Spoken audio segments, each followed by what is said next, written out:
दिल्ली में ऑक्सीजन के बाद अब वैक्सीन पर भी सियासत गर्मा गई है। दिल्ली के डिप्टी सीएम मनीष सिसोदिया ने आरोप लगाया है कि अंतर्राष्ट्रीय इमेज बनाने के लिए केंद्र सरकार ने राज्यों को वैक्सीन देने के बजाय दूसरे देशों को लगातार बेची।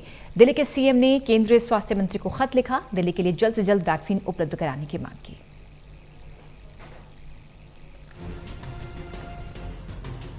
ऑक्सीजन संकट बवाल के बाद अब दिल्ली सरकार का पूरा फोकस वैक्सीन संकट पर पहुंच गया है। दिल्ली के मुख्यमंत्री अरविंद केजरीवाल ने केंद्रीय स्वास्थ्य मंत्री डॉक्टर हर्षवर्धन को पत्र लिखकर दिल्ली को हर महीने 83 लाख वैक्सीन उपलब्ध कराने की मांग की, जिसमें 60 लाख 18 से 45 साल के लोगों के लिए और बाकी 23 लाख 45 साल से ज्यादा उम्र के लोगों के लिए होगी। अपने खत में सीएम ने वैक्सीन की कीमत केंद्र सरकार, राज्य सरकार और प्राइवेट अस्पतालों के लिए एक समान करने की भी मांग की।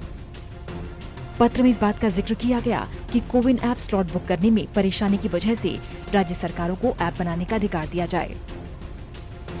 उधर दूसरी ओर डिप्टी सीएम मनीष सिसोदिया ने देश में वैक्सीन संकट के लिए केंद्र सरकार के गलत प्रबंधन को जिम्मेदार बताया। सिसोदिया ने आरोप लगाया कि अंतर्राष्ट्रीय इमेज बनाने के चक्कर में देश के लोगों की जिंदगी दांव पर लगा दी। मनीष सिसोदिया ने कहा कि 92 देशों को 6.5 करोड़ वैक्सीन बेचे गए। अगर ये देश में होता तो इतने लोगों की जान नहीं जाती। दिल्ली में जब से हमने ये 18 से 24 साल का वैक्सीनेशन का प्रोग्राम शुरू किया है, 18 से 44 साल के लिए ऑनलाइन अपॉइंटमेंट ले रहे हैं लोग, और इस ऑनलाइन अपॉइंटमेंट लेने के लिए लोग 24 घंटे कंप्यूटर पर बैठते हैं, अपने मोबाइल पर बैठते हैं कि किसी तरह से हमें और हमारे परिवार को ये सुरक्षा चक्र मिल जाए, कोरोना से जीवित बचे रहने के लिए एक डोज मिल जाए। उस डोज को लेने के लिए लोग 24 घंटे कंप्यूटर पर बैठ के अपॉइंटमेंट लेते हैं, और हम विदेशों को वैक्सीन बेच रहे हैं, हम विदेशों में सप्लाई किए जा रहे हैं, हमें अपने देश के लोगों की चिंता नहीं है। ये शॉर्टेज इसलिए है क्योंकि हमने अपने देश के लोगों की चिंता किए बिना अपना इमेज मैनेजमेंट करने के लिए, अपनी इमेज चमकाने के लिए केवल और केवल विदेशों को वैक्सीन दी है।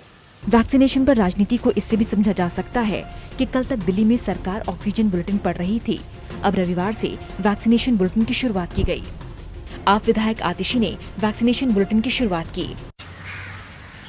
पूरे भारत में जो कोविड की दूसरी वेव आई है वो बहुत ही खतरनाक साबित हुई है। ना सिर्फ इस दूसरी लहर में बहुत हाई इन्फेक्टिविटी रेट है कि इस लहर में बहुत ही स्पीड से बीमारी फैल रही है, बल्कि बहुत सारे पेशेंट बहुत जल्दी सीरियस हो रहे हैं, उन्हें अस्पताल की आवश्यकता होती है, आईसीयू की, वेंटिलेटर की आवश्यकता होती है।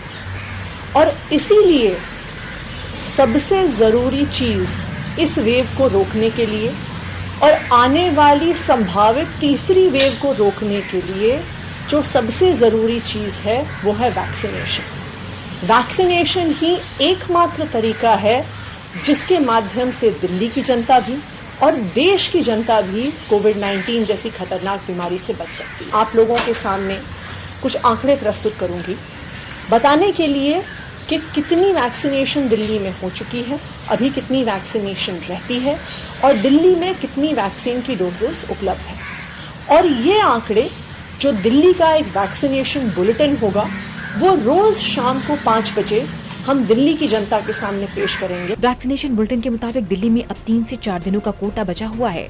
कुछ ऐसा ही संकट ऑक्सीजन पर भी था। जाहिर तौर पर आने वाले दिनों में अब वैक्सीन सुर्खियों में रहेगी। टोटल न्यूज के लिए विश्वजीत झा की रिपोर्ट।